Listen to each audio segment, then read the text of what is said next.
হন্তাপে হন্তয়ে কান্দি বুলিলা বচন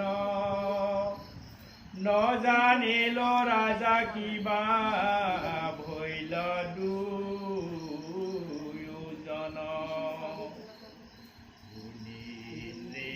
নৃপতিৰ মহা মিলিল হন্তাপ আনস্ত ভৈল মোৰ হিতু বৃদ্ধ বাপ গংগাত দিলন্ত থকা নাই নহয়